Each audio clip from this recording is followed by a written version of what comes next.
पढ़िएगा। धन्यवाद करते हैं खुदावंद का। जब लोगों ने मुझसे कहा आओ हम यहोवा के भवन को चले, तब मैं आनंदित हुआ। Hallelujah, praise the Lord. तो संत दाऊद क्या कहते हैं, क्या लिखते हैं यहाँ पर? कह रहे जब लोगों ने मुझसे कहा कि आओ हम यहोवा के भवन को चले, तब मेरा मन मग्न और आनंदित हुआ। हालेलुया। क्योंकि दाऊद राजा को चाह चढ़ जाता था, खुशी, उसको पागल हो जाता खुशी के मारे। वो उसको इतनी खुशी चढ़ती थी परमेश्वर के भवन में जाने के लिए कि वो बड़ा आनंद मनाता था परमेश्वर के भवन में जाने के लिए। क्योंकि दाऊद राजा इस बात को भली भांति जानता था कि आज तेरा राज्य यदि टिका है वो परमेश्वर की वजह से टिका है। दाऊद इस बात को जानता था कि यदि आज तो इस्राएल के ऊपर राजा है तो परमेश्वर के अनुग्रह से है। दाऊद इस बात को जानता था कि जो जितनी लड़ाइयां लड़ता है वो परमेश्वर के अनुग्रह से तो जीतता है, परमेश्वर की सामर्थ्य जीतता है, परमेश्वर के बल से जीतता है। परमेश्वर तेरी ओर से लड़ता है तभी तो सारी युद्धों को जीतता है। और तू यदि आज एक राजा का सुख भोग रहा है, इस्राएल के ऊपर राजा बन के तू आनंद से जीवन बिता रहा है, तो दाऊद जानता था कि वो परमेश्वर की सामर्थ्य से है। हालेलुया। क्योंकि परमेश्वर ने दाऊद को चुना था, परमेश्वर ने दाऊद को चुना था इस्राएल का राजा होने के लिए। परमेश्वर ने दाऊद को चुना था अपना दास होने के लिए। यानी कि परमेश्वर ने दाऊद को चुना था। और दाऊद इस बात को भली भांति जानता था कि दाऊद जानता है कि मेरे पास आज जो भी है, बीवी है, बच्चे हैं, धन है, दौलत है, घोड़े हैं, बंगले हैं, गाड़ी है, महल है, वो दाऊद जानता था कि आज मेरे पास जो भी है वो मुझे परमेश्वर के सामर्थ्य से मिला है। यदि परमेश्वर मुझ पर दया ना करता तो मुझे ये सब ना मिलता। और दाऊद जानता था कि जब मैं परमेश्वर के भवन में जाता हूं, मैं फलवंत होता हूं, मैं आशीषित होता हूं जब मैं परमेश्वर के भवन में जाता हूं। हालेलुया। तो दाऊद खुशी मनाता था मेरे प्रिय, जब लोग दाऊद को कहते थे आओ हम यहोवा के भवन को चलें, तो बड़ा आनंदित होता था, बड़ा खुश होता, बड़ा मग्न होता था। हालेलुया। तो हमें भी वो आनंद होना चाहिए मेरे दिलों में, जीवन में। जब संडे आए तो सैटरडे को हमें भी चाह चढ़ना चाहिए भवन में जाने के लिए। कल मैं अपने परमेश्वर से मिलने जाऊंगा, कल मैं परमेश्वर के भवन में जाऊंगा, कल मैं अपने परमेश्वर से जाकर मिलूंगा और मेरा परमेश्वर मुझसे मिलेगा। और जिस प्रकार एक फौजी, जब एक फौजी होता है, जब फौज में जाता है और फौज में जाकर और जब छुट्टियों के लिए आता है तो उस फौजी को चाह चढ़ जाता है अपने घर जाने के लिए, क्योंकि उसको पता होता है घर पे मेरे बीवी बच्चे मेरा वेट कर रहे हैं। हालेलुया। और वो इतना खुश होता है, उसको रात को नींद भी नहीं आती कि कल मैं अपने घर जा रहा हूं, अपने बीवी बच्चों से मिलने जा रहा हूं। वो इतना खुश हो जाता है मेरे प्रियो कि उसको कह रहा रात के खुशी के मारे उस दिन नींद भी नहीं आती, उसकी खुशी का ठिकाना नहीं रहता उस फौजी का। हालेलुया। क्यों? क्योंकि वो अपने बीवी बच्चों से मिलने जा रहा है। हालेलुया। तो हमारे दिल में वो खुशी होनी चाहिए। हमारे बीच में एक हफ्ते का गैप होता है, एक हफ्ते का गैप होता है, तो हमें 20 संडे का ऐसे चाह चढ़ना चाहिए फौजी की तरह। हमें भी खुशियां मनानी चाहिए कि मेरे परमेश्वर का दिन आ रहा है और संडे के दिन मैं अपने प्रभु से जाकर मिलूंगा। हालेलुया। अपने परमेश्वर से मैं जाकर मिलूंगा। लेकिन आज लोगों के जिम्मे वो आनंद नहीं है, आज लोगों के जिन में वो खुशी नहीं है। लोगों को फोन करके भी बोले तब भी लोग नहीं आते। उनको बोलते हैं भाई साहब कल संडे है, हाँ जी पास्टर जी मैं आऊंगा, और संडे को देखते हैं वो मिलता ही नहीं। हालेलुया। यानी कि उनके दिल में परमेश्वर के लिए प्यार ही नहीं है, वो उत्साह नहीं है, वो आनंद नहीं है, वो खुशी नहीं है प्रभु के लिए। सिर्फ दिखावे का प्रेम है, सिर्फ दिखावे का प्रेम वो दिखाते हैं परमेश्वर को। और वो सिर्फ संडे चर्च आते हैं तो सिर्फ अपने आशीष के लिए आते हैं, अपने स्वार्थ के लिए आते हैं। सिर्फ वो चाहते हैं हमें आशीष मिलती रहे, बात खत्म। हालेलुया। वो सिर्फ आशीष के लिए चर्च में आते हैं, परमेश्वर के लिए नहीं आते। इसीलिए वो जब दिल करता है उनका आते हैं, जब दिल करता है नहीं आते। कोई विश्वासी ऐसे जो 4 संडे चर्च नहीं बढ़ते। क्यों? क्योंकि उनके तो प्रेम ही नहीं है प्रभु के लिए। वो सिर्फ 4 संडे बाद यदि चर्च में आ रहा है तो सिर्फ अपने फायदे के लिए आ रहा है। 4 संडे बाद चर्च में आ रहा है, वो प्रभु के लिए नहीं आ रहा है, वो अपने आशीष के लिए आ रहा है, अपने फायदे के लिए आ रहा है। आज का इंसान स्वार्थी इंसान हो गया है, आज का विश्वासी स्वार्थी हो गया है मेरे प्रियो।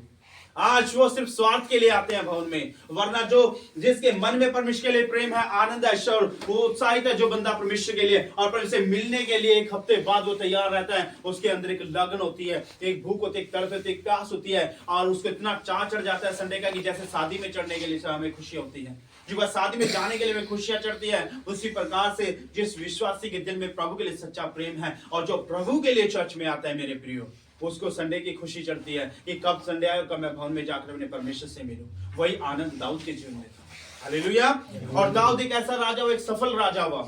दाऊद एक ऐसा राजा, महान राजा हुआ, और दाऊद के ऊपर परमेश्वर का हाथ था। और दाऊद जो था मेरे प्रियो, परमेश्वर के सामर्थ्य से सब कुछ जीतता था। उसने 66 लड़ाइयां लड़ी, 66 और 66 लड़ाई में विजयी रहा, कोई भी लड़ाई नहीं वो हारा। क्यों? क्यों नहीं हारा? क्योंकि वो जानता था कि मेरा परमेश्वर मेरे साथ है। और वो पहला स्थान किसको देता था? परमेश्वर को देता था। जो दिन में 7 बार प्रार्थना नहीं करने वाला व्यक्ति था, दिन में 7 बार। आज व्यक्ति 2 टाइम नहीं होती लोगों से। आज के विश्वासी से 2 टाइम प्रार्थना करना बड़ा मुश्किल है। सुबह कर ली तो शाम को नहीं होगी, शाम को कर ली तो सुबह नहीं होगी। आज का विश्वासी 2 टाइम प्रार्थना नहीं कर सकता, लेकिन दाऊद दिन में 7 बार प्रार्थना करने वाला व्यक्ति था मेरे प्रियो। हालेलुया। जब बाइबल को गौर से आप पढ़ेंगे देखेंगे कि दाऊद को कहीं की जगह ऐसी जगह लिखा कि युद्ध चल रहा होता था, लेकिन दाऊद पहले प्रार्थना ही करता था। हालेलुया। पहले वो अपने प्रार्थना का टाइम कभी खत्म नहीं करता था। वो अगर युद्ध भी चल रहा है तो प्रार्थना करके तब युद्ध में जाता था। हालेलुया। जो टाइम परमेश्वर का वो परमेश्वर को देता था। वो कभी भी उसने परमेश्वर के टाइम को कैंसिल नहीं किया दाऊद ने। तभी एक सफल राजा हुआ। तभी सुलेमान को परमेश्वर ने कहा, हे सुलेमान, यदि तू अपने पिता दाऊद की तरह मेरी आज्ञाओं पर चलेगा तो जिस प्रकार मैंने दाऊद को ब्लेस किया मैं तुझे ब्लेस करूंगा। और दाऊद राजा मेरी आज्ञाओं पर चला, इसलिए दाऊद तो मेरे दिल के सबसे नजदीक है, मेरे दिल के बहुत नजदीक है दाऊद। हालेलुया। दाऊद से परमेश्वर प्रेम करता था मेरे प्रिय। क्यों करता था? क्योंकि प्रार्थना करने वाला व्यक्ति था, भवन में जाने वाला व्यक्ति था, व्यवस्था पर मन लगाने वाला व्यक्ति था। हालेलुया। प्रभु का धन्यवाद करते हैं। एक बार जब गोलियत जब एक युद्ध छिड़ा फिलिस्तियों से, युद्ध चल रहा था फिलिस्तियों से, और साउल राजा जो था, साउल राजा कांप रहा था, डर रहा था, घबराहट थी साउल के। और कई दिन हो गए लड़ाइयां चलते, लाखों की तादाद में सेना थी, लेकिन गोलियत से सारी सेना डरी थी। साउल डरा हुआ था और उसके सामने जाने की हिम्मत नहीं थी। और गोलियत ललकार रहा था उनको, बेइज्जती कर रहा था उनके साउल की, और बेइज्जती कर रहा था परमेश्वर की भी। हालेलुया। तो प्रभु का दाऊद जो था और उसका पिता जो ईशै था, ईशै ने उसके बेटे को दाऊद को कहा, हे दाऊद बेटे, जा तू लड़ाई में जाकर, कई दिन हो गए तेरे भाइयों का कोई समाचार नहीं आया, तू जाकर अपने भाइयों की खैर खबर लेकर आ कि तेरे भाई युद्ध में सही सलामत है कि नहीं है। और जा तू थोड़ा रोटी भी उनके लिए ले जा, खाना भी ले जा। दाऊद ने कहा, ठीक है पिताजी मैं जाता हूँ। और दाऊद खाना लेकर, रोटियां लेकर चल दिया अपने भाई से मिलने के लिए। और जब जाकर देखता है, क्या देखता है कि गोलियत ललकार रहा है, गोलियत ललकार रहे साउल को और साउल की सेना को। हालेलुया। और कह रहे कि क्या तुम्हारे परमेश्वर को तुम मानते हो? क्या तुम्हारे उस परमेश्वर ने कोई ऐसा सूरवीर सूरमा पैदा नहीं किया जो मेरा सामना कर सके? कहां गया तुम्हारा परमेश्वर? कहां है तुम्हारा यहोवा? वो उसको ललकार रहा था। हालेलुया। बड़े उसने एब्यूजिंग लैंग्वेज, बड़े गलत शब्द भी उसने बोले परमेश्वर के खिलाफ। हालेलुया। लेकिन जब दाऊद ने सुना, दाऊद के कान में वो आवाज गई और दाऊद ने साउल को कहा, हे साउल राजा, मुझे आज्ञा दे ताकि मैं इस गोलियत को मार के आऊं। हालेलुया। साउल कहने लगा, हे दाऊद बेटे, अभी तो तू बच्चा है, छोटा है, अभी तो तू बहुत छोटा है, अभी तो उसका सामना कैसे करेगा? क्योंकि तो पहाड़ जैसा दानव है, उसकी कद काठी तो पहाड़ की जैसी है, और तेरे इतनी लंबी उसके हाथ में तलवार है। हालेलुया। तो कैसे उसका सामना करेगा? दाऊद कहने के लिए, नहीं, जिस परमेश्वर को मैं मानता हूं, मेरा परमेश्वर मेरे जोर से लड़ेगा, तो मुझे आज्ञा दे परमेश्वर दे एक बार। और कह आज ही मैं गोलियत को मारूंगा और उसका सर जो उसके धड़ से अलग कर दूंगा, तो मुझे आज्ञा दे दीजिए। लेकिन साउल नहीं माना, लेकिन दाऊद भी नहीं माना। दाऊद भी अड़ गया जिद पे, कह रहे नहीं, हे राजा, तू मुझे एक बार आज्ञा देगा तो देख, यहोवा परमेश्वर मेरी हेल्प करेगा, मेरी मदद करेगा। मुझे अपने यहोवा परमेश्वर पर भरोसा है। हालेलुया। क्यों भरोसा था उसका? क्योंकि वो 7 बार प्रार्थना करता था और उसको परमेश्वर पूरा विश्वास था दाऊद को। हालेलुया। कि परमेश्वर मेरे साथ है, परमेश्वर मेरे संग है। वो परमेश्वर के सामर्थ से भरा हुआ व्यक्ति था, खाली नहीं था वो। हालेलुया। वो परमेश्वर के ग्रेस के नीचे था दाऊद परमेश्वर के ग्रेस के नीचे, इसलिए वो साउल को बोल रहा था कि मुझे आज्ञा तो दे। और साउल जब वो नहीं माना, साउल ने उसको आज्ञा दे दी कि जाओ। और साउल ने उसके यहाँ पर वो पहना दिया, यहाँ पर झिल्लम पहनाते हैं, लोहे की होती है, छाती पे पहना दी और घुटनों पे वो बांध दिए, यहाँ तक बांध दिए, पता नहीं क्या बोलते हैं उसको। हालेलुया। और दाऊद जब भागने लगा तो भागा ना जाए, तो दाऊद ने उतार कर फेंक दिया। हालेलुया। और फिर 3 चिकने पत्थर उठाए और उसने पत्थर उसके अंदर डाला, क्या बोलते हैं उसको, हाँ चल गुलेली लगा लो। तो उसने उस टाइम में गुलेल के अंदर उसने पत्थर डाला और उसने ऐसे घुमाया और ऐसे घुमा के गोलियत को मारा। गोलियत जाकर सीधा माथे में लगा और गोलियत सीधे नीचे, और भाग कर दाऊद ने उसी की तलवार भाग उसके सर को काट डाला। हालेलुया। और कितने साल का था? सिर्फ 14 साल का। हालेलुया। ये कितने साल का है? ये 12-13 साल का है। ठीक है, 12-13 साल का, 14 साल का था वो। और उसने ललकारा गोलियत को, हे गोलियत, तेरी क्या औकात है कि तू मेरे परमेश्वर को ललकारे? तेरी क्या हिम्मत, तूने मेरे परमेश्वर को ललकारा? कह रहा, आज ही तुझे मैं मारूंगा और आज ही तेरे सर को तेरे धड़ से अलग करूंगा। हालेलुया। और गोलियत उसके कह रहे, हे बच्चे, तू चला जा, तू अभी तक दूध पीता बच्चा, तू मेरे सामने क्या करे? तू मेरा कुछ नहीं कर सकता और मैं बच्चों से युद्ध नहीं करता। कह रहे, कह रहे मैं बच्चों पर हाथ नहीं उठाता, मैं बच्चे से युद्ध नहीं करता, अगर कोई और सूरवीर शर्मा तो उसको भेज मेरे सामने। और दाऊद ने भी ललकारा, है गोलियत तू क्या समझता है, तेरी क्या औकात है कि आज तुझे मारूंगा, मैं अभी मारूंगा इसी वक्त। कह रहे तू मुझसे लड़ और आ, मुझसे लड़ने के लिए तैयार हो जा। हालेलुया। दाऊद के अंदर इतना हौसला कहां से था, इतना डर कहां, इतना उसके अंदर से सामर्थ्य उसके अंदर कहां से थी। हालेलुया। उसके अंदर डर नहीं था। क्यों? क्योंकि वो जानता था कि परमेश्वर का हाथ मेरे सर पर है और मैं उसके ग्रेस के नीचे हूं। वो जानता था परमेश्वर की सामर्थ्य मेरे ऊपर है। क्यों? क्योंकि उसके इतना विश्वास भरोसा क्यों था? क्योंकि वो प्रार्थना करता था, वो व्यवस्था पर मन लगाता था, उसको विश्वास था। क्योंकि 14 साल की उम्र में परमेश्वर का धन्यवाद, बाइबल कहते हैं उसने शेर और भालू को मार गिराया। हालेलुया। शेर और भालू को उसने मार गिराया था और वो उसका विश्वास पक्का था कि जब मैं शेर और भालू को मार सकता हूं इस उम्र में, तो मैं गोलियत को भी मार सकता हूं। जब शेर और भालू को मारने में मेरा परमेश्वर मदद कर सकता है, तो गोलियत को मारने में भी मेरा परमेश्वर मेरी मदद कर सकता है। तो इसलिए गोलियत से वो नहीं डरा। हालेलुया। और उसने गोलियत ललकारा और उसने गोपनी के अंदर पत्थर डाला और घुमाकर ऐसा मारा कि पहले पत्थर में वो नीचे गिरा और जाकर उसने तलवार उठाकर उसके सर को काट डाला। हालेलुया। और उठाकर दाऊद उसके सर को ऐसे हाथ में उठाकर आ रहा है, चला आ रहा है साउल के पास। हालेलुया। सो मेरे प्रिय प्रोग्राम याद, ये कैसे पॉसिबल था कि एक छोटा सा बच्चा इस पहाड़ जैसे दानव को कैसे मार गिराया उसने? क्यों? क्योंकि वो दिन में 7 बार प्रार्थना करने वाला व्यक्ति था, व्यवस्था पर मन लगाने वाला व्यक्ति था, परमेश्वर के भवन में जाने वाला व्यक्ति था, परमेश्वर के भवन में जाकर वो प्रार्थना करने वाला व्यक्ति था, परमेश्वर के भवन में जाकर वो व्यवस्था पर मन लगाने वाला व्यक्ति था, वो परमेश्वर के ग्रेस के नीचे था दाऊद। हालेलुया। तभी उसने मार डाला। हालेलुया। तभी तो परमेश्वर गहरे राज को जानता था, तभी तो परमेश्वर का धन्यवाद दाऊद आनंदित होता था। जब दाऊद से लोग कहते थे कि चलो आओ हम, दाऊद कहते जब लोगों ने मुझसे कहा हम यहोवा के भवन को चले, जब मैं मग्न और आनंदित हुआ, तो वो इसीलिए जो मग्न और आनंदित होता था क्योंकि वो जानता था कि मैं भवन में जाऊंगा और मेरा परमेश्वर मुझे मिलेगा और मेरा परमेश्वर मुझे ब्लेस करेगा और मेरा परमेश्वर अपना सामर्थ्य हाथ मेरे ऊपर रखेगा और मैं उसके ग्रेस के नीचे रहूंगा, उसके ग्रेस में रहकर मैं सब कुछ कर सकता हूं। हालेलुया। उसी प्रकार से प्रभु यीशु मसीह को हम कहते हैं, प्रभु यीशु तेरा अनुग्रह ही मेरे लिए काफी है, तेरा अनुग्रह मुझ पर हो जाए, तेरे अनुग्रह में होकर मैं सब कुछ कर सकता हूं। संत पौलुस कहता है 1 कुरिन्थियों 15 में, संत पौलुस स्पष्ट लिखता है, कहता है कि जो अनुग्रह मुझ पर हुआ, परमेश्वर जो अनुग्रह मुझ पर किया, उसके अनुग्रह में होकर सब कुछ कर सकता हूं। हालेलुया। कि जो मुझ पर परमेश्वर का अनुग्रह वो व्यर्थ नहीं हुआ और आज मैं जो भी हूं परमेश्वर के अनुग्रह से हूं। हालेलुया। तो उसमें दाऊद भी जानता था इस बात को, पौलुस भी जानता था इस बात को। हालेलुया। पौलुस भी इस बात को जानता था, दाऊद भी इस बात को जानता था कि मैं परमेश्वर के सामर्थ के नीचे हूं, परमेश्वर का ग्रेस मेरे ऊपर है, परमेश्वर का हाथ मेरे सर पर है। वो जानता था, पौलुस भी इस बात को जानता था कि परमेश्वर का अनुग्रह मेरे ऊपर है। हालेलुया। क्योंकि परमेश्वर ने, प्रभु यीशु मसीह ने पौलुस को चुना था, उस प्रकार दाऊद को परमेश्वर ने चुना था। तो दाऊद भी परमेश्वर का चुना था और पौलुस भी परमेश्वर का चुना हुआ था। वो दोनों जानते थे इस बात को भली भांति, इसलिए पौलुस भी कभी नहीं घबराया जिंदगी में। पौलुस ने दुख उठाए, तकलीफें झेली, उसने कष्ट झेले, उसने 3 बार परमेश्वर 5 बार उसने 39 कोड़े खाए। 5 बार पौलुस ने प्रभु यीशु मसीह के लिए 39 कोड़े 5 बार खाए। हालेलुया। 3 बार उसने बेंतें खाई। हालेलुया। 3 बार बेटे मारी गई रोमन सरकार ने पीटा उसे और प्रभु 3 बार जिन जहाजों पे वो चढ़ा वो तीनों के 3 जहाज टूट गए, समुद्र में डूब गए। हालेलुया।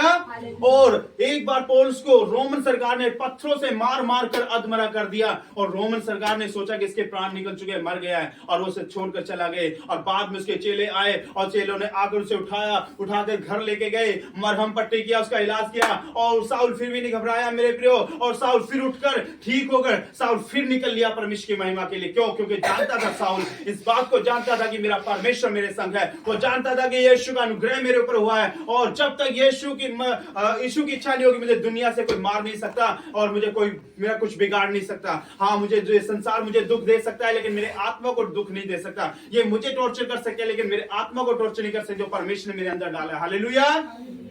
क्यों? क्योंकि पौलुस पवित्र आत्मा से परिपूर्ण व्यक्ति था। तो पौलुस के अंदर डर नहीं था, क्योंकि वचन साफ कहता है मैंने तुझे डर का आत्मा नहीं दिया, वचन कहता है मैंने तुझे भय का आत्मा नहीं दिया। हालेलुया। मैंने तुम्हें सामर्थ्य और मेल मिलाप का, प्रेम का आत्मा, सत्य का आत्मा मैंने तुम्हें दिया है। हालेलुया। तो पौलुस जानता था इस बात को, इसलिए वो डरता नहीं था। दाऊद भी इस बात को जानता था कि परमेश्वर की सामर्थ्य मुझ पर है, परमेश्वर के हाथ के मैं नीचे हूं, उसकी ग्रेस के मैं नीचे हूं। और दाऊद जानता था, वो लड़ने के लिए तैयार हो जाता, भिड़ जाता था, किसी भी खतरे का सामना करने के लिए वो तैयार रहता था। दाऊद बिल्कुल नहीं डरता था, और छोटी सी उम्र में ही वो बड़ी बड़ी समस्याओं का सामना उसने किया। हालेलुया। 14 साल का बच्चा शेर को भालू को देखकर डर जाएगा, उसका क्या बिगाड़ सकता है, लेकिन दाऊद ने मारा उनको। जब शेर और भालू उसकी भेड़ बकरियों को नुकसान करने के लिए आते थे, उनको खाने के लिए आते थे, तो दाऊद भागकर उन्हें बचाता था, अपनी भेड़ों की चरवाही रखवाली करता था, और अपने उसको शेर के भालू के मुख से निकाल लेता था भेड़ को। दाऊद डरता नहीं था वो, क्यों? क्योंकि परमेश्वर ने इसे चुना था चरवाही करने के लिए, चरवाहे के रूप में, एक राजा के रूप में, अपने दास के रूप में उसने परमेश्वर ने इसे चुना था मेरे प्रियो। हालेलुया। और क्यों चुना? प्रभु का धन्यवाद करते हैं खुदा का मेरे प्रियो। उसी प्रकार से आप भी परमेश्वर के चुने हुए लोग। यदि परमेश्वर आपको न चुनता तो आज आप यहां ना बैठे होते। परमेश्वर का वचन कहता है, तुमने मुझे नहीं चुना बल्कि मैंने तुम्हें चुना है, ताकि तुम जाओ और बहुत सारा फल लेकर आओ, और वो फल तुम्हारा तुम्हें बना रहे। हालेलुया। तो आप सबको चुनने वाला परमेश्वर है। आप अपनी मर्जी से इस जगह नहीं बैठे, आपको यहां पर लेकर आने वाला परमेश्वर है। आपको परमेश्वर ने चुना है, आप लोगों को परमेश्वर ने आशीष दी है, आप लोगों को परमेश्वर चंगाई दी है, आप लोगों के जीवन में प्रभु ने काम किया है। कोई भी व्यक्ति ऐसा नहीं यहां पर जिसके जीवन में परमेश्वर ने काम ना किया हो। हालेलुया। परमेश्वर ने कुछ सामर्थ्य आपके जीवन में प्रकट की है अपनी। आपको किसी को बीमारी से छुटकारा दिया है, किसी को किसी प्रॉब्लम से आजाद किया है, आपको सबके जीवन प्रभु ने काम किया है, और परमेश्वर ने आपको चुना है और आपको यहां बुलाया है परमेश्वर ने। हालेलुया। तो परमेश्वर ने आपको अपनी महिमा के लिए चुना है, अपनी तारीफ के लिए चुना है, अपनी बड़ाई के लिए चुना है। यदि आप संडे वाले दिन आप उसकी बड़ाई ना करें, उसकी तारीफ ना करें, तो यह गलत बात है मेरे प्रियो, है कि नहीं? तो ये गलत बात है। जो वो जिंदा परमेश्वर हमें अच्छा स्वास्थ्य देता है, बीमारी से बचाता है, एक्सीडेंट से बचाता है, तंत्र मंत्र से बचाता है, जादू टोने से बचाता है, जो हमारी हर कदम कदम पर हमारी रक्षा करता है, हमारी जरूरतों को पूरा करता है, हमारी कमी घटियों को पूरा करता है मेरे प्रियो, जो वो हमें तमाम खुशियां देता है, तो फिर हम क्यों ना उसका धन्यवाद करें, क्यों ना उसकी जय जयकार करें संडे वाले दिन आकर, क्यों ना उसकी तारीफ करें संडे वाले दिन आकर। लेकिन आज का विश्वासी नहीं, आज का विश्वासी मर्जी का मालिक हो गया है। जब तक उसकी बीमारी नहीं जाती, जब उसकी प्रॉब्लम खत्म नहीं होती, तब तो रेगुलर संडे चर्च आएगा वो। लेकिन जैसे ही परमेश्वर ने उसको चंगा कर दिया, स्वस्थ कर दिया, प्रॉब्लम हटा दी, सारी समस्याएं खत्म की मेरे प्रियो, फिर वो अपनी मर्जी का मालिक हो जाता है विश्वासी। हालेलुया। फिर मर्जी का मालिक होता है वो, फिर दिल करता है आता है, दिल करता है नहीं आता। जब पास्टर फोन करता है, हाँ जी भाई साहब कल संडे चर्च में, हाँ जी पास्टर मैं आऊंगा, वो झूठी हाँ भर लेता है कि मैं आऊंगा, और अगले संडे नहीं आता। जबकि बाइबल कहती है कि झूठ बोलना पाप है, और तुम्हारा उत्तर हाँ की हाँ ना की ना में होना चाहिए। जो इससे बढ़कर होता है वो बुराई की ओर से, शैतान की ओर से होता है मेरे प्रिय। हालेलुया। लेकिन आज का विश्वासी क्या है? झूठ पे झूठ बोलता है। हालेलुया। आज का विश्वासी झूठ पे झूठ बोलता है मेरे प्रिय। आप पास्टर से झूठ बोल सकते हैं, आप पास्टर को धोखा दे सकते हैं, आप पास्टर को कुछ भी बहाना मार के आप टाल सकते हैं पास्टर को, लेकिन वो क्या, वो परमेश्वर जो स्वर्ग में बैठे, क्या वो देखता नहीं है जब आप झूठ बोलते हो पास्टर को?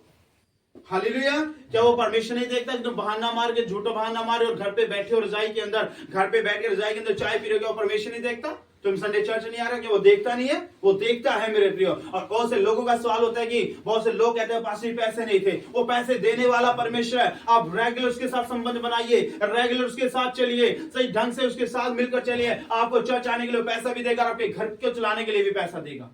धन्यवाद। हालेलुया। लेकिन हम चलते नहीं है सही ढंग से, तभी हमें ब्लेसिंग नहीं मिलती, तभी आशीष हमारी नहीं मिलती। हमें थोड़ा थोड़ा आशीष मिलता है, थोड़ी थोड़ी बरकत मिलती है। क्यों? क्योंकि आप परमेश्वर के साथ सही ढंग से नहीं चलते हो, परमेश्वर के साथ सही ढंग से अपना रिश्ता नहीं बनाते हो। आप झूठ पे झूठ बोलता है विश्वासी। हाल उनका डर नहीं है उनके जीवन में परमेश्वर का, भय नहीं है उनके जीवन में परमेश्वर का, वो डरते नहीं है झूठ बोलते हुए परमेश्वर से। हालेलुया। वो डरते नहीं है मेरे प्रिय झूठ बोलते हुए परमेश्वर से। मुझे पता है, लोग सोचते हैं कि पास्टर को पता नहीं है, पास्टर ऐसे ही नहीं बनता। परमेश्वर बात करता है अपने दास से। हालेलुया। प्रभु का धन्यवाद करता हूं। खुदा एक छोटी सी बात बताना चाहता हूं। हालेलुया। प्रभु का धन्यवाद करते हैं, खुदावंत के परमेश्वर की महिमा हो। खुदावंत का धन्यवाद करते हैं। एक बार क्या हुआ, हनन्याह और सफीरा थे, पति पत्नी थे। हनन्याह और सफीरा थे, पति पत्नी थे वो दोनों। हालेलुया। पति पत्नी थे, और उन्होंने कुछ जमीन बेची, कुछ भूमि बेची उन्होंने, और सबको पता है कि 10 निकालना पड़ता है परमेश्वर का, हालेलुया, अपनी कमाई में से। तो उन्होंने भूमि बेची, और पति पत्नी के मन में लालच आ गया उसको देखकर, पैसे को, और पति और पत्नी ने दोनों ने सलाह कर लिया और उन्होंने कहा कि भूमि का जमीन का आधा दाम छुपा लेते हैं, आधा पैसा छुपा लेते हैं और आधा पैसा लेकर हम खुदा के दास के पास चलते हैं, उसको बोलते हैं कि हे खुदा के दास, हमारी जमीन इतने में बिकी है। हालेलुया। कि उसको कैसे पता चलेगा? खुदा के दास को उसको थोड़ी पता चलेगा कि कितने में बिकी। कह हम इतना उसको लेकर चलते हैं और आधे में से 10 निकालकर उसको देंगे। हालेलुया। तो उसके पहले सबसे पहले उसका पति गया और उसके पति ने जाकर पतरस को बोला, हे पतरस, हे खुदा के दास, कह रहे कि हमारी जो जमीन थी वो इतने दाम में बिकी है। हालेलुया। इतने दाम में बिकी। तो प्रभु कहते हैं उसे झूठ बोला। परमेश्वर की आत्मा ने खुदा से अपने दास से बात किया, परमेश्वर की आत्मा ने अपने दास से बात किया पतरस और कहा, कह रहे कि हे पतरस, ये व्यक्ति झूठ बोल रहा है, जिससे आधा दाम छुपा रहा है, इससे बात कर। पतरस ने कहा, उसको बोला, हे मेरे बेटे, तूने मुझसे क्यों झूठ बोला? क्या तू परमेश्वर को उससे छुपा सकता है? क्या तू परमेश्वर को झूठ बोल सकता है? कि तूने क्यों झूठ बोला कि तेरी जमीन इतने की भी है, तूने आधा दाम क्यों छुपा लिया? हालेलुया। वो व्यक्ति उसी टाइम से घुटनों पे गिरा, क्षमा मांगी कि मुझे माफ कर, मुझसे बहुत बड़ी गलती होगी, खुदा के दास, मुझसे बहुत बड़ी गलती होगी, मुझे माफ कर दे। और वो उसके पांव में गिर पड़ा और गिर पड़ा, उसके प्राण वहीं निकल गए। हालेलुया। उसके प्राण वहीं निकल गए और पतरस ने अपने सेवकों को आज्ञा दी और उसके सेवक उसको लेके चले गए उसको दफनाने के लिए। हालेलुया। और 3 घंटे बाद उसकी पत्नी आई और 3 घंटे बाद उसकी पत्नी को बताया नहीं कि ऐसा कुछ हुआ है। तो उसकी पत्नी से पूछा गया, उसकी पत्नी ने सेम वही बात बोली जो उसकी पति ने बोली आकर। जिनके दोनों पति पत्नी ने एक मन कर लिया झूठ बोलने के लिए, पत्नी ने भी आकर वही बात बोली, कह रहे कि हमारी जमीन इतने की बिकी है और इतने में से इतना 10वां का बनता है। तो वहां भी उसने झूठ बोला। तो परमेश्वर की आत्मा ने बताया कि इसको ऐसा बोल, और उसने बोला, पतरस ने, हे बेटी, तूने पति और पत्नी क्यों दोनों ने एक मन होकर परमेश्वर को झूठ बोला? क्या तुम परमेश्वर को धोखा दे सकते हो? क्या परमेश्वर से तुम छुपा सकते हो? जिस परमेश्वर ने तुझे आशीष दे, क्या तुम उसे कुछ भी छुपा सकते हो? कह रहे तूने क्यों झूठ बोला? कह रहा देख तेरे पति कोई गाड़ने वाले, देख तेरे पति के गाड़ने वाले अभी रास्ते में ही हैं। हालेलुया। और परमेश्वर का धन्यवाद करते हैं, वो भी जमीन पर गिरी मुंह के बल और उसने प्राण त्याग दिए। हालेलुया। तो वो भी, उसके भी प्राण निकल गए और पति पत्नी को दफना दिया गया। हालेलुया। तो खुदा के दास से आप झूठ बोल सकते हो मेरे प्रियो, आप झूठ बोल सकते हो, मुझसे कुछ भी बहाना बना सकते हो, लेकिन वो परमेश्वर जो बैठा है स्वर्ग के अंदर, उस कैमरे से कैसे बचोगे आप जो स्वर्ग के अंदर लगा आप लोगों के लिए?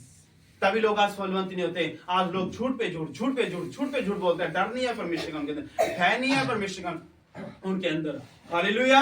और 4 महीने में मैं गारंटी देता हूं, आज जो परिवार नहीं आए, मैं गारंटी देता हूं, अब जाके घर देख लो, जाके वो रजाई में मिलेगी, बाहर गली के अंदर आग सेक रहे होंगे, ये गारंटी है।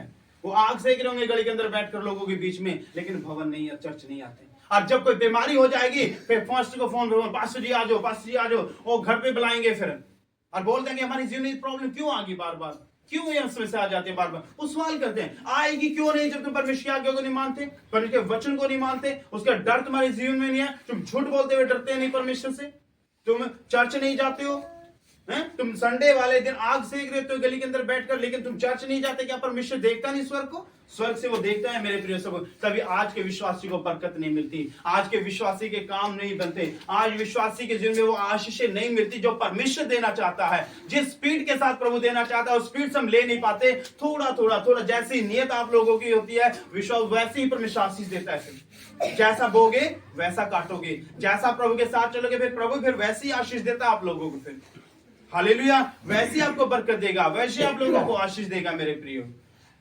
सच बोलें, सच बोले। सच कड़वा जरूर है, एक बारी दुख जरूर होता है, लेकिन सच बोलना सीखे परमेश्वर के साथ। हालेलुया। सच बोले, झूठ कभी ना बोले परमेश्वर के साथ। हालेलुया।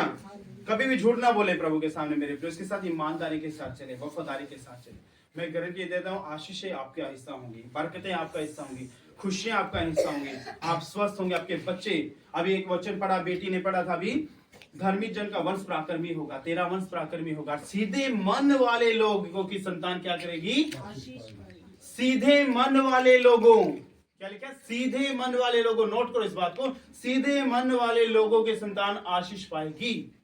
सीधे मन के लोग। लेकिन जिन लोगों के मन में क्या कहता है, दो तरफा मन होता है, नियत में कुछ और चलता है, जुबान पे कुछ होता है, दिल में कुछ होता है, क्या वो सीधे मन का व्यक्ति? उसको हम कह सकते हैं कि जुबान पे उसके कुछ चल रहा है, मन में कुछ चल रहा है, क्या वो सीधे मन का व्यक्ति है? मनुष्य, वचन कहता है, पर मनुष्य का देखना तो बाहरी रूप सा है, लेकिन परमेश्वर की निगाहें मनुष्य के चाल चलन पर, उसके हृदय पर, उसके मन पर लगी रहती है। परमेश्वर हमारे हृदय के अंदर झांक कर देखता है। आप पास्टर के सामने कुछ बोल सकते हैं, लेकिन परमेश्वर आपके अंदर झांक कर देखेगा, वो आपके मन को देखेगा मेरे प्रियो। आपके मन को देखेगा, आपके मन के अंदर यदि छल कपट है तो आप भी आशीष नहीं पाएंगे, आपके संतान भी आशीष नहीं पाएंगे। यदि आप सीधे मन के व्यक्ति हैं, साफ मन के व्यक्ति हैं, आप भी आशीष पाओगे, आपकी संतान भी आशीष पाएंगे, क्योंकि परमेश्वर का वायदा है, बाइबल में लिखा है। और वो वायदे का सच्चा और पक्का परमेश्वर है, वो कमिटमेंट का पक्का परमेश्वर है। वो परमेश्वर ऐसा नहीं कि वादा करके मुकर जाए, वो जुबान करके मुकर जाए, ऐसा हमारा परमेश्वर नहीं है। वो जुबान का पक्का है, जो उसने एक बार बाइबल में लिख दिया, जो बोल दिया तो वो पूरा होगा, और उसको पूरा होने से कोई नहीं रोक सकता। तो उसने जब लिख दिया कि सीधे मन के लोग, सीधे मन वाले लोगों की संतान आशीष पाएगी, तो वो पाएगी मेरे प्रियो। हालेलुया। लेकिन यदि आप लोगों का मन सीधा नहीं है, आप लोगों का मन साफ नहीं है, तो आप कैसे उम्मीद रख सकते हैं कि आपके संतान का मन साफ होगा? जैसा पेड़ होगा वैसा फल भी होगा। यदि पेड़ निकम्मा है तो फल भी निकम्मा आएगा, यदि पेड़ अच्छा है तो फल भी अच्छा आएगा मेरे प्रियो। आएगा कि नहीं आएगा? जो आपके अंदर है, क्या वो अपने बच्चों में ट्रांसफर नहीं होगा? वो होगा। जब आपके घर के अंदर आप प्रार्थना करोगे, दुआ करोगे, आपके बच्चे आपको देखेंगे, तो वो आपको देखकर क्या वो प्रार्थना नहीं करेंगे? जब आप लोग प्रार्थना नहीं करेंगे, आप टीवी देख रहे हो मजे से लेटकर, और आपके बच्चे आपके पास बैठे हैं और आप प्रार्थना करने का नाम ही नहीं ले रहे, तो आपके बच्चे कैसे प्रार्थना करना सीखेंगे? जब आप बाइबल पढ़ नहीं रहे हो, आपके बच्चे कैसे बाइबल पढ़ेंगे? जब आप संडे चर्च में नहीं आ रहे हो, आप संडे चर्च में 4-4 हफ्ते छुट्टी मारते हो, तो क्या आपके बच्चे रेगुलर संडे चर्च कैसे आएंगे? और बाद में फिर माता पिता आते हैं, पास्टर जी मेरा बेटा चर्च नहीं आता, पास्टर जी मेरी बेटी प्रार्थना नहीं करती, पास्टर जी मेरा बेटा उपवास नहीं रखता, पास्टर जी मेरा बेटा चर्च आने के लिए नाम ही नहीं लेता, तैयार ही नहीं होता। क्यों? जब तुमने जैसा बोया तो वैसा तुम काटोगे। हालेलुया। जैसा बोगे वैसा तो काटोगे, जैसा पेड़ होगा फल वैसा ही आएगा। जब आप सही रीति से नहीं चले तो आपके बच्चों से कैसे उम्मीद रख सकते आप चलोगे? हर एक मनुष्य का मन का रिमोट कंट्रोल किसके हाथ में? परमेश्वर के हाथ में। नीति वचन की पहले हाथ में क्या लिखा है? राजा का मन बहती नालियों के जल के समान। परमेश्वर के हाथ में, जिधर चाहे उधर उसको मोड़ सकता है। तो आपका मन का रिमोट कंट्रोल किसके हाथ में? परमेश्वर के। आपकी संतान का मन का रिमोट कंट्रोल किसके हाथ में? परमेश्वर के हाथ में। यदि वो आप सही ढंग से चलोगे तो आपके बच्चों को ऑटोमेटिकली वो सही ढंग से चलाएगा। हालेलुया। यदि आपका ही चाल चलन सही नहीं है, आप ही सही ढंग से प्रभु के साथ नहीं चलते, तो आपके बच्चे भी नहीं चलेंगे मेरे प्रिय। तो इसलिए पहले अपने आप को सुधारो, आपके बच्चों पर ऑटोमेटिकली परमेश्वर का ग्रेस आएगा, ऑटोमेटिकली वो सुधर जाएंगे। जब आनंद और खुशी के साथ भवन में आओगे और आपके बच्चे आपको देखेंगे, तो वो भी आनंद और खुशी के साथ ही आएंगे बाद में फिर। हालेलुया। जैसे जैसे बड़े होंगे लोग मास में, वो आपको देखते हुए आपके जो संस्कार का आप उसके अंदर भी ट्रांसफर होगी वो चीज। जो मसा, जो ग्रेस आपके ऊपर परमेश्वर का होगा, वो मसा ग्रेस आपके बच्चों पर भी ट्रांसफर होगा, क्योंकि वायदा है परमेश्वर का कि 13 वंश पराक्रमी होगा, लिखा है। और सीधे मन वाले लोगों की संतान लिखा है, परमेश्वर ने बोला, वायदा किया है, तो वो आशीष पाएंगे आपके बच्चे भी। लेकिन यदि आप ही सही ढंग से नहीं चलते मेरे प्रियो, तो आपके बच्चे कैसे चलेंगे? इसलिए पहले अपने आप को सुधारो, अपने जीवन को सुधारो, अपने चाल चलन को सुधारो, परमेश्वर के साथ सही रीति से चलो, परमेश्वर को कभी झूठ ना बोले, डर माने परमेश्वर का, भय माने परमेश्वर का, और डर भय में उसके साथ जीवन बिताएं, और सही रेगुलर संडे चर्च में आए परमेश्वर के साथ संगति करने के लिए। हम यहाँ पर आते हैं मनुष्य के साथ संगति करने के लिए नहीं, हम परमेश्वर के साथ संगति करने के लिए आते हैं। क्योंकि संडे के दिन परमेश्वर वेट करता है अपने बेटे बेटी का, इंतजार करता है संडे के दिन परमेश्वर, मेरा बेटा मेरी बेटी मेरे पास आए, आकर मुझसे मिले। वो चाहता है हर एक इंसान उसके पास आए, और जब उसके पास आएंगे तो हम आशीष लेकर जाएंगे, शुभ ग्रेस लेकर जाएंगे, मसा लेकर जाए, और उसका मसा, उसका ग्रेस इस संडे से लेकर अगले संडे तक हमें भी प्रोटेक्ट, हमें भी कवर करेगा, आपके बच्चों को भी कवर करेगा। हम भी उसकी मसा में सेफ रहेंगे, सुरक्षित रहेंगे, हमारे बच्चे भी सेफ और सुरक्षित रहेंगे, और वो मसा काम करेगा, हमारे काम में भी काम करेगा, हमारे बच्चों में काम करेगा, हमारे स्वास्थ्य में काम करेगा। वो मसा जो है परमेश्वर का, जो हम लेते हैं संडे के दिन आकर, वो अगले संडे तक हमें सुरक्षित रखता है मेरे प्रियो। हालेलुया। तो इसलिए मेरे प्रियो प्रभु का धन्यवाद करते हैं, प्रभु के साथ सही रीति से आप लोग चलें, ताकि आप भी आशीष पाए, आपकी संतान भी आशीष पाए। हालेलुया। खुदावंद आप सबको बरकत दे, आशीष दे। हालेलुया।